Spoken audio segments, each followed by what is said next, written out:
Sarah. Every second feels like an eternity when the one you love is thousands of miles away, fighting a war you can't see, and a battle you can't control. Suddenly, a deafening roar of artillery cuts through the calm, and we're thrown into another world, a nightmare in motion. The sky over a bomb-scarred battlefield is choked with black smoke, the rain now a punishing downpour. James, early 30s, soaked and mud-streaked, crouches behind a crumbling wall as explosions shatter the ground inches from him. His breaths are ragged, each one a gamble against fate. In his trembling hands, he grips a battered rifle and, against all logic, pulls out his phone with the other hand. The screen lights up, fragile in the chaos. His fingers hesitate, hovering over Sarah's contact. James, no matter how far, no matter how hard it gets, I'll keep coming back to you. She keeps staring at the dead phone, holding it with both hands like it's the only thing keeping her anchored. Her thumb hovers over the screen, as if by sheer will she can force it to ring again. The framed photo slides from her lap onto the carpet, the glass cracking in the corner. She doesn't notice. Somewhere deep in her chest, she feels something she can't name, a pull, an ache, as if part of her is out there with him, in the rain, in the fire. A flash of white light, the kind that burns through closed eyelids, and we're back in the battlefield. James sprints through the mud, boots slipping, his breath fogging in the cold night air. Orders are shouted. Gunfire cracks in every direction. He's not running toward safety, he's running toward the only spot where he knows the signal comes through, a broken radio tower at the edge of the ruins. His squad leader's voice chases him. "Get back here, Walker." But James doesn't turn. His voice in his head is louder, Sarah's laugh, the way she looked at him the last night before deployment. In Sarah's apartment, a candle flickers out, plunging the room into deeper darkness. She stands and paces, arms wrapped tight around herself, whispering, "Come on, James, just call me, please." James reaches the tower, panting, clutching the phone like it's part of him. 1 bar. 2. Static hisses in his ear as he dials. Across the world, Sarah's phone lights up again, her gasp breaking the silence. She swipes to answer. Click. His voice, broken and far away. "Sarah." Tears leap into her eyes. "James, are you okay? Where are you? Talk to me." Another explosion. The line shatters into static. His breathing is gone. She's screaming his name into a dead connection, shaking as the screen flashes call failed. She drops to her knees, clutching the phone to her chest. Back in the war zone, James lies in the mud, ears ringing, vision blurred.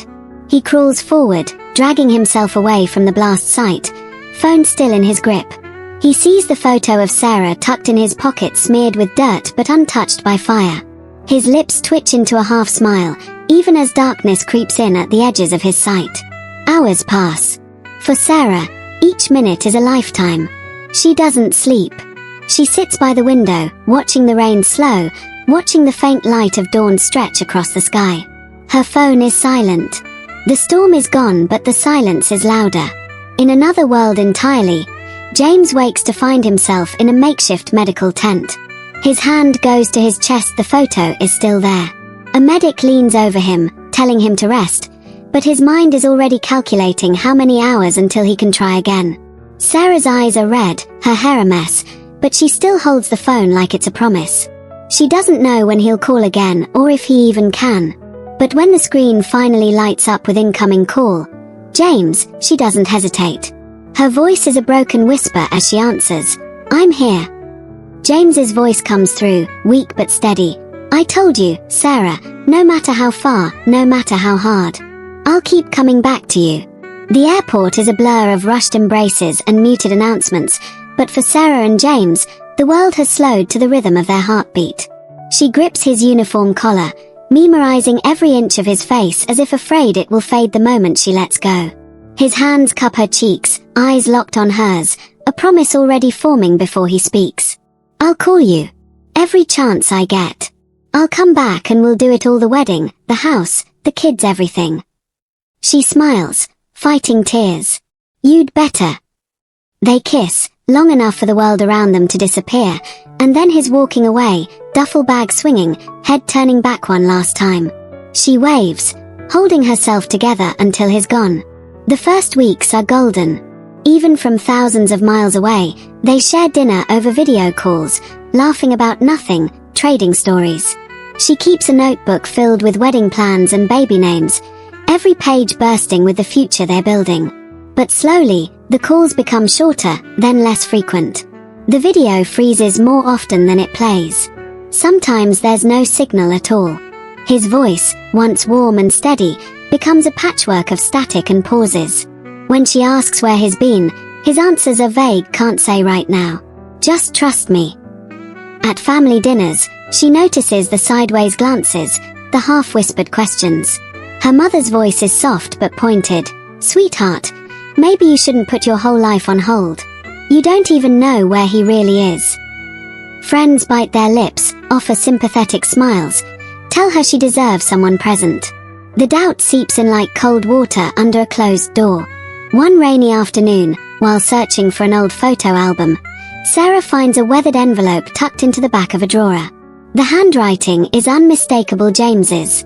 She sits on the floor, unfolding the letter with trembling hands. His words are tender, but halfway down the page, her breath catches. If anything happens during this mission, just know you were my reason for everything. The word mission hangs in the air like a shadow. He never told her about a mission. He never told her about danger beyond the usual. She reads it again and again, the ink blurring as tears pool in her eyes. Every dropped call, every half-finished sentence, every flicker in his expression plays back in her mind, now laced with fear. That night, she sits by the window, phone in hand, watching the rain trace frantic paths down the glass. Somewhere across the world, maybe under the same storm, he's out there and maybe not safe. She whispers to herself, as if he could hear her through the wind. Call me, James. Please, just call me. Across the world, the same storm lashes against a different land, only here, it's mixed with the sharp scent of burning metal and diesel. James moves through the shadows of a ruined village, his uniform streaked with mud, his eyes scanning every rooftop. The phone in his chest pocket buzzes once before the signal dies again. He doesn't try to call, not yet. Not until he's sure they're alone. His hand rests briefly over the pocket where Sarah's photo is tucked, a silent promise. Back home, Sarah can't sit still. She scrolls through old photos of them on her phone, zooming in on his face, the little smile lines, the look he gave her when he thought she wasn't watching. Then she sees one image she doesn't remember taking. James on a street she doesn't recognize, the date stamp matching the week before his last deployment. Behind him, blurred but unmistakable, are two men in dark clothing, their eyes fixed on him. Her stomach tightens. At the same time, her best friend calls, urging her to take a break from the waiting, to breathe. Sarah agrees half-heartedly, but as soon as the call ends, she opens her laptop and searches for news from his region. Every headline is worse than the last attacks on convoys, missing soldiers, rumors of an off-record operation. She leans back, whispering into the empty room, "What are you into, James?" The wind rattles the window, and then her phone rings again. It's him. She answers instantly. "Sarah, listen to me." His voice is barely a whisper, the background filled with distant shouting. "If you don't hear from me in the next week, find the blue key in the bottom of my toolbox. Don't trust anyone who asks about it. Not even," the line cuts abruptly. Her chest tightens. "Not even who?" In the field, James drops behind cover as gunfire tears through the night. His breathing is ragged, one hand pressed to his side. Blood seeps between his fingers, but he forces himself forward, clutching the phone like it's the only lifeline left. Sarah stares at her phone, fingers trembling over the redial button. She can still hear his last words echoing in her mind. A blue key. Don't trust anyone. Her doorbell rings. Once. Twice. Slow, deliberate knocks follow. James moves silently through the wreckage of a convoy, the night air thick with smoke and the sharp sting of burning oil. The faces of fallen comrades burn into his memory, each one a weight he can't shake. He forces himself to keep moving, swallowing the grief before it reaches his voice. When he calls Sarah, his words are careful, even light. "I'm fine. We're fine. Don't worry." He never tells her about the ambush, the friends he couldn't save, the blood still under his fingernails. He doesn't want her to hear the war in his voice. Sarah, meanwhile, sits alone in their apartment, her laptop glowing with unfinished work. Every notification makes her jump, hoping it's him. Her days are a blur of deadlines, family calls reminding her she's still young, and the hollow ache of nights spent staring at his side of the bed. One evening, exhaustion and loneliness push her to a community center where she stumbles into a support group for military families. She listens to wives, parents, and siblings speak in trembling voices, their pain echoing her own. For the first time, she doesn't feel like she's drowning alone. Weeks pass, and one afternoon her phone buzzes with a news alert incident involving Allied forces overseas, casualties reported. The location matches James's unit.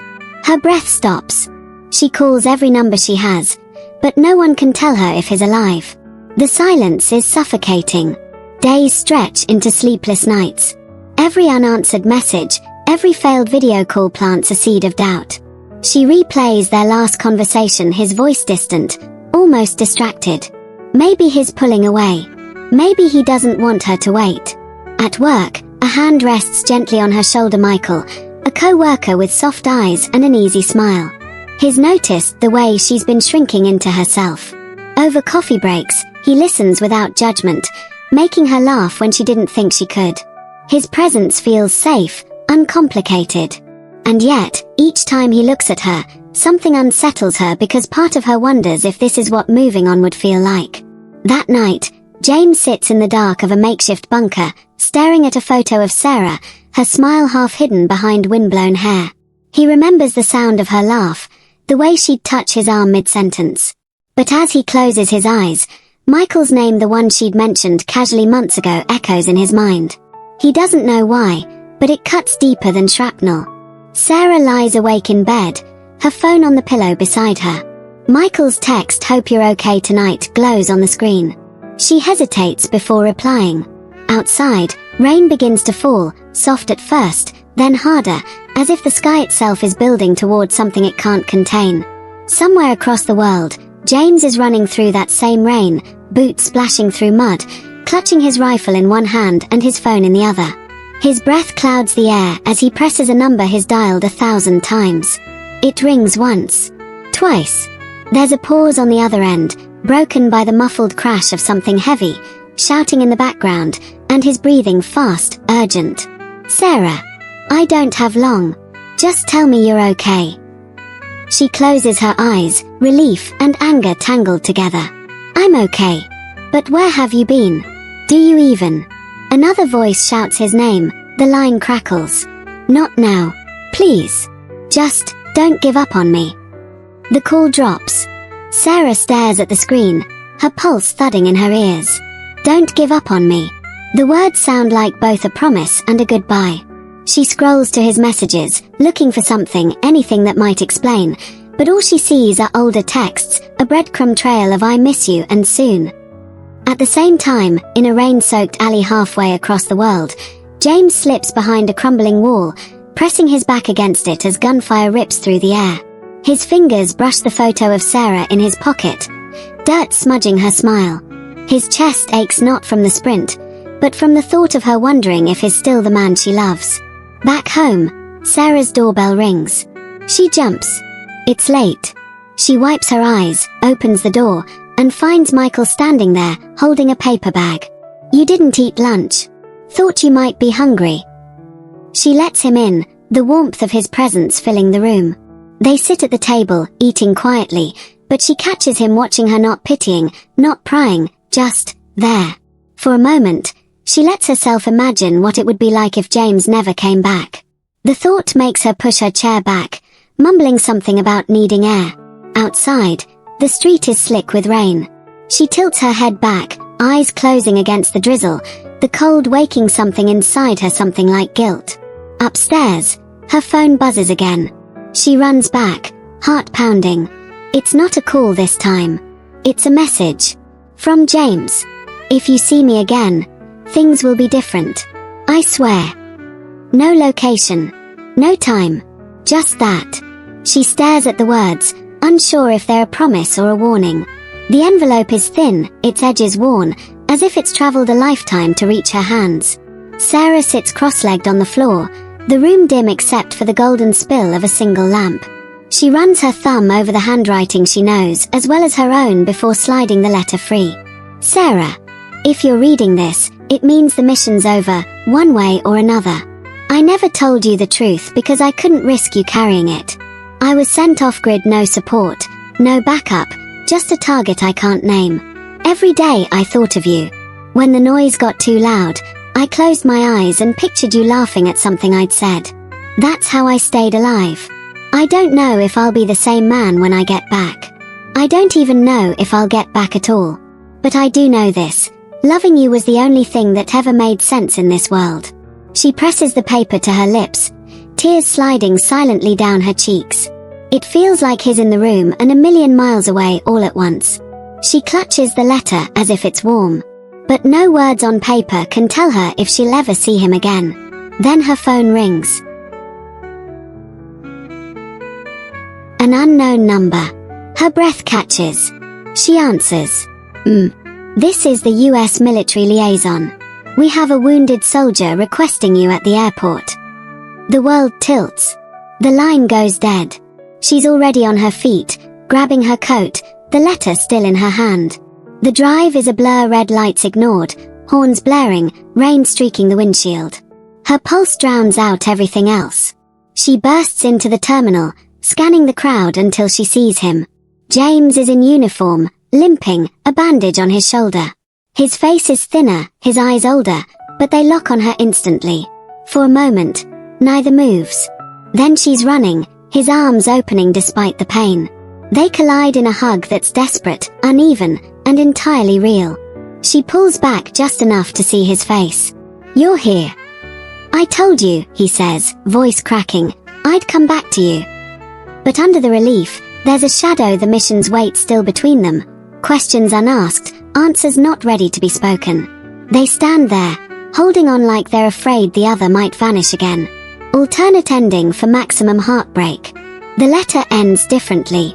If I don't make it back, don't let my absence be the thing that breaks you. Carry me into the lives you help, the families you protect.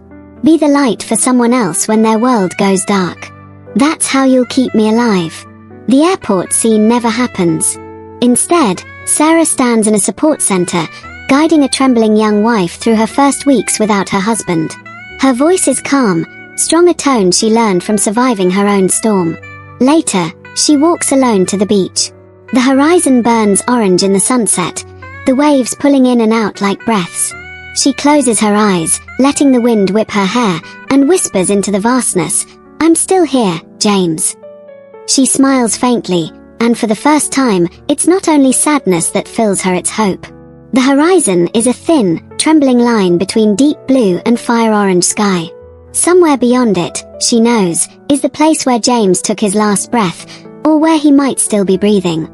She imagines him looking at a sunset just like this, thinking of her. The waves rush in, washing over her ankles, and she doesn't step back. She lets the water pull against her feet, grounding her in something vast and uncontrollable. For the first time, she's not trying to fight the uncertainty. She's letting it exist. Behind her, voices from the boardwalk, families laughing, children running drift in on the wind. She turns, watching a young boy tug at his mother's hand, asking if they can come back to the beach tomorrow. The mother smiles, bending to whisper something, and Sarah's chest aches, but not from loss, from the quiet knowledge that life continues, even in the cracks grief leaves behind. She kneels, pressing the letter into the wet sand just far enough that the tide can claim it. As the next wave rolls in, it lifts the paper and carries it away, tumbling it gently into the distance until it's no longer visible.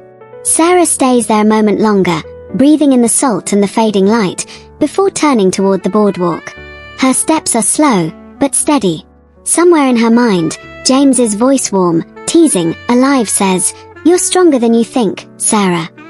She doesn't look back at the sea. She doesn't need to. The horizon will always be there.